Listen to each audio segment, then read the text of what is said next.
Victoria's wildlife is one of the things that make the state so special. Seeing native creatures in unusual places is a daily occurrence, and you can also find animals that remind you of home. Whether it bounces, trots, or just spends its days sitting and eating, you're bound to be left enchanted. Now, if you're going to come to Australia, you're going to want to see the two Ks, kangaroos and koalas, and there's no better place than here at the Healesville Sanctuary. Healesville is in the Yarra Valley, just east of Melbourne, and thanks to the natural bushland setting, you can get up close and personal with over 200 species of native animals, the largest collection of Australian wildlife in the world. It's also home to the Australian Wildlife Health Centre, which gives you a behind-the-scenes view of a real wildlife hospital. This little man, he's had a limp.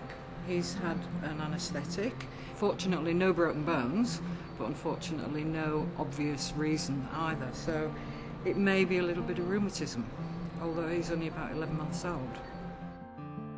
Well, Healesville Sanctuary has only native Australian animals, not like a lot of other zoos, so it's a great place for tourists who want to come and see our native animals up close and personal.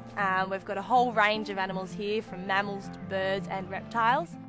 We've got Milsom, the platypus here, and Milsom's a 5-year-old male platypus. He was hand-raised here because he was accidentally dug up out of his burrow when he was a little fella. He's only about the size of your palm, fitting the palm of your hand. Platypus are quite difficult to see in the wild, so unless you're very lucky, it's often easier to come to the sanctuary and actually see one.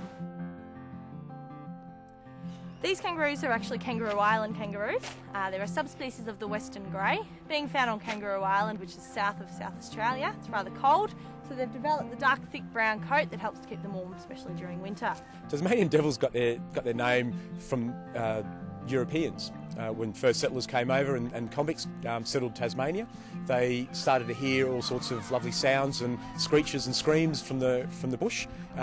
They heard them well before they got to see them, and what they thought they were hearing were demons and devils. They are threatened, or they are endangered at the moment. There's a lot of work being carried out on them in a captive situation, also out there in the wild as well with research, and Healesville Sanctuary is part of that.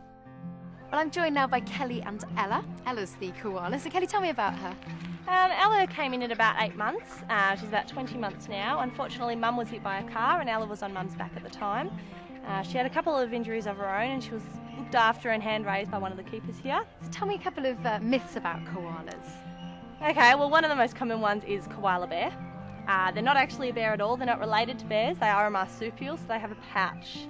Another one is that they get drunk. Now, that's not true either. The problem with eucalyptus is that it's a very low nutrient diet. So koalas are expending almost as much energy trying to get the nutrients out from it as they're actually getting back from it. So they're actually just really sleepy all the time? Yeah, pretty much. And the Healesville Sanctuary is just one example of many in Victoria where Australian wildlife thrives. There's an abundance of opportunities to marvel at the indigenous species in their native habitat, and a great way to do this is with the expert help of a guide.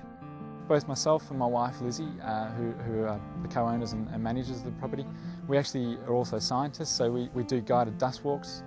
So our guests usually come and arrive after afternoon tea. We take all our guests out on a guided dust walk, which usually takes about 2 hours. So we go out onto the property. We have 165 acres here. We then, I suppose, let people experience and see wild kangaroos and wild wallabies in their natural environment, doing their natural behaviour. And we're just sort of there, I suppose, just to give that little bit of extra information so that people really can get a bit more of an understanding and an appreciation of what makes Australia just so magic. This is Rove and Conrad. These two are babies number 209 and 210 that the centre has raised and successfully rehabilitated and released back to the wild populations. All travellers like to hear of a little-known gem, something that makes them feel like they're in on the secret. Well, the Great Ocean Road's contender is Tower Hill Reserve. The Great Ocean Road runs to the southwest of Melbourne and features some breathtaking scenery along the way. But for those with a love of nature, this place is heaven. It sits inside an extinct volcano and it's a haven for free-roaming wildlife. The experience that people get when they come here is a park in its natural setting. It's a park in Western Victoria that you can be sure to see koalas, kangaroos and emus. The vegetation here has been replanted since 1960 and has been replanted specifically for koalas. The gums here are one of the favourite foods of the koala, and they overpopulate on a regular basis and have to be caught and taken out of the park to other parks. Otherwise, they'll kill all the trees. Animal welfare is a priority for Australians, and the many reserves and parks bear testament to this. Education through close contact is also a high priority here at the Ballarat Wildlife Park. This park specialises in native Australian animals. So we've got over 100 free-roaming kangaroos, we've got ducks and swans, geese. We've got wedge-tailed eagles, echidnas, wombats, all that sort of thing. A lot of our animals, we try and keep them really tame for a lot of close contact. Saltwater crocodiles are not tame, but we do create a really close show, and we do that by sticking to a perfect routine. If you're from overseas, you really want to see Australian native wildlife because Australian native wildlife is so unique. Now finally, an unmissable and unforgettable highlight when it comes to wildlife in Victoria is this place, and it's called Phillip Island. It's a 90-minute drive southeast of Melbourne and most famous for its little penguins. So the penguin parade here at Phillip Island is an absolutely magical experience. They are the smallest penguins in the world, and they go out to sea early in the morning, and then crowds of people gather at sunset to watch them waddle across the beach from a day's fishing. And it's very funny, it's very endearing, it's just an amazing experience.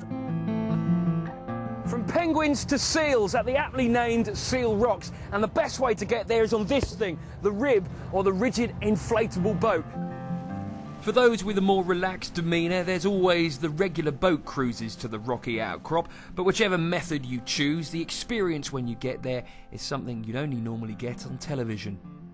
Well, the fur seals out at Seal Rocks, which is about 1.5 kilometres offshore at Phillip Island, are something that you just really have to see to believe. There's over 25,000 fur seals jumping in the water, lolling over the rocks. It's just an amazing experience again.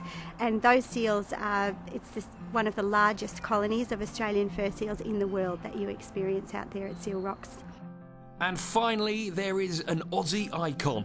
At the Koala Sanctuary, you can wander the treetop boardwalk and view them at close range in their natural habitat.